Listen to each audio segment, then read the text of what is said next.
kolo wacan wanaagsan asxaabteena daawanaysa meel walba oo adduunyada ka joogtaan ku soo dhawaada wararka Dah Media oo hadahan oo kala aad inooga barateen qodobada aad ku daawo doontaan waxa kamid ah Ra'iisul Wasaaraha Xukuumadda Federaalka Soomaaliya Xasan Cali Khayre ayaa habeenkii xalay ahaa kormeer ku tagay qaybta taliska guud ee ciidamada booliska Soomaaliyeed si uu ugu kurgalo xaaladda ammaan ee magaalada Muqdisho.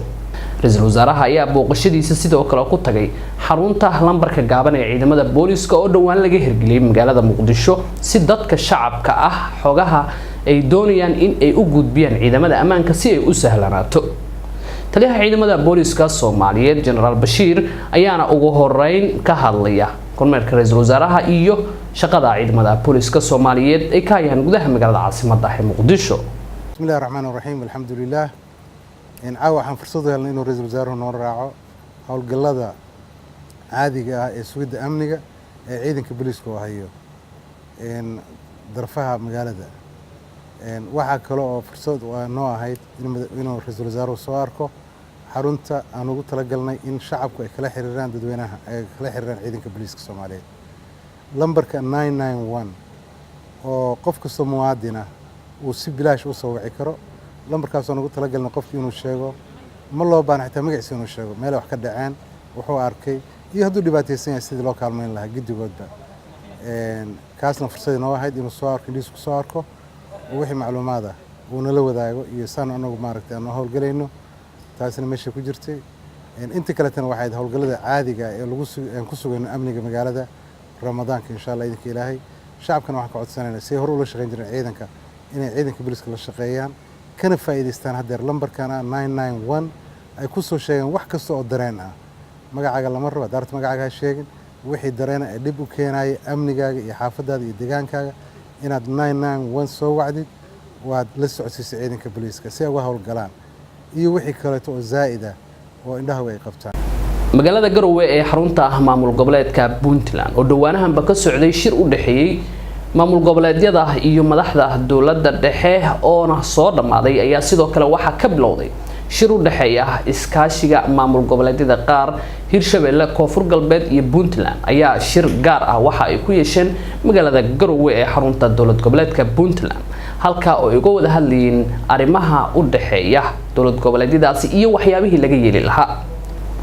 golahan iskaashiga cusub ee ku yeeshay magaalada Garowe shirka ayaa waxa ugu horeyn ka hadlaya madaxweynaha dawlad goboleedka Puntland Saciid Cabdullaahi Dani oo martigeliyay shirka iskaashiga iyo hadda ka hor sidaan kaleeto dawladaha Galmudug iyo Jubbaland ee u dhexmareen Puntland heshiisyo iyo shirar noocan oo kaleeta ah oo iskaashiga iyo waxqabsiga oo hadlayeen runtii waxaan rajeynayaa shirarka noocan oo kaleeta ay sii socdaan si ay qayb uga noqdaan dawladaha xubnaha ka ah dawladda federaalka in garabka dhabta ah ee saxda ah ay u noqdaan Soomaaliya qaybaheeda kala duwan.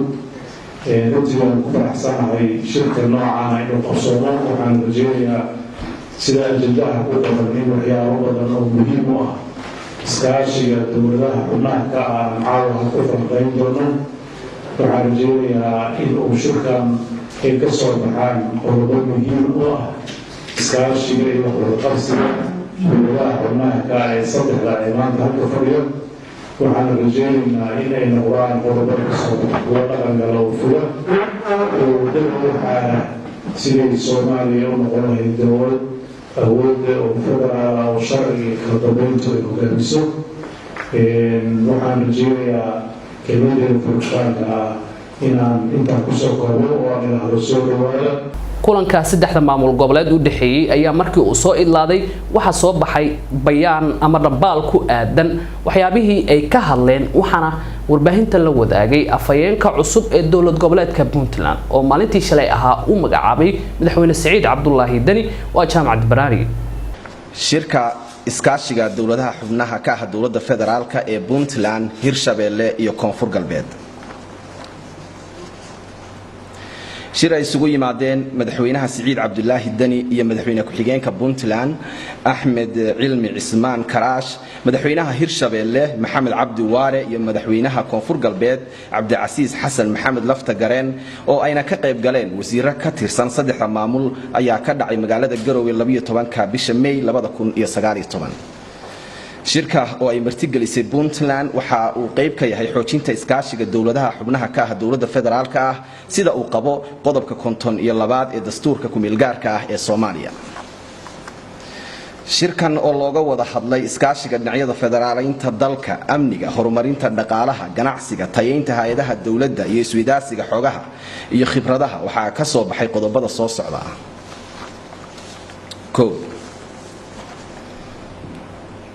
dawladaha Puntland, Hirshabeelle iyo Koonfur Galbeed waxa ka go'an xoojinta midnimada Soomaaliya iyo taabagelinta dawlad federaal ah oo ku dhisan dastuur, cadaalad iyo sareynta sharciga.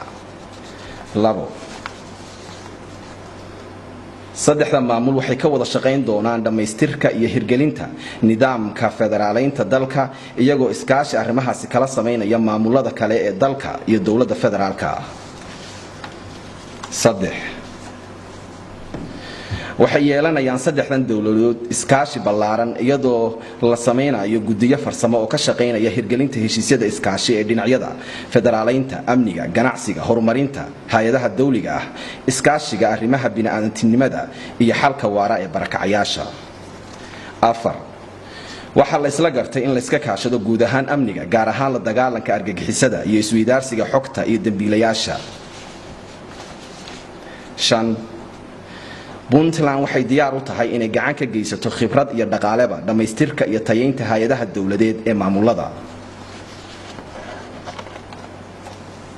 6.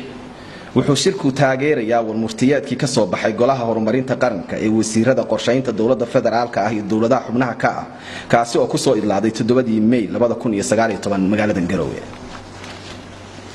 ugu dambeyn qodobka 7.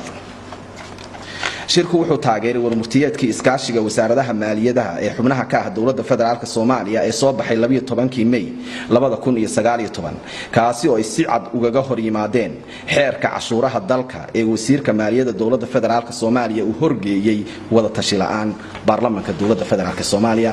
7 qodob ayuu warmurtiyeedku ka koobnaa. wararka ka imaanaya gobolka Hiiraan waxa ay sheegayaan deegaanka Ceel Jaalle oo aan sida ugu fogeyn xarunta gobolka Hiiraan ee magaalada Beledweyne in buundadii halka ku taalay ay jareen daad kadib markii roobka guuga oo daad wato si fiican uga da'ay gobolkaasi.